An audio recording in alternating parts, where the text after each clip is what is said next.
Wantoota ulfaata uummata Oromoo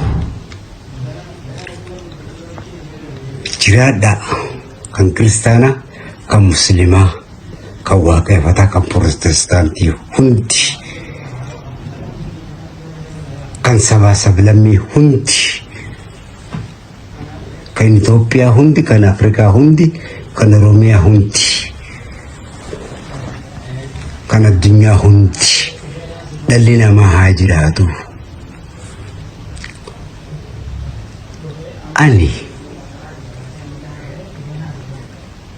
kabajamoo obbo Yaadataa Junaydii waa hunda kan ka'e naatu siif cufa naan jedhanii jiru.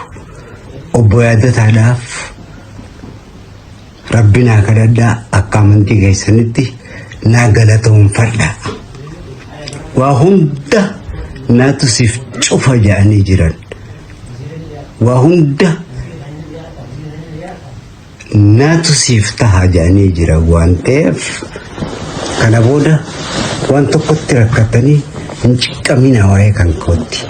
Yaadataadhaaf Rabbi naa kadhadhaa, naa galatoomfadhaa.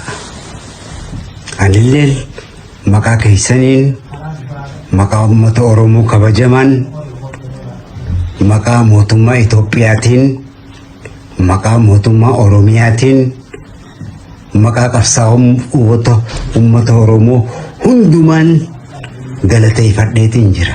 Isinis naa galateeffadhaa dhaan isiniin jaa.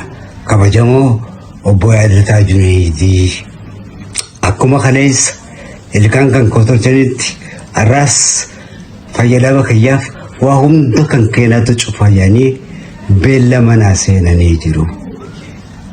Kanaaf isinis naaf ulfaadhaa, isammoo naa galateeffadhaa. Bye bye.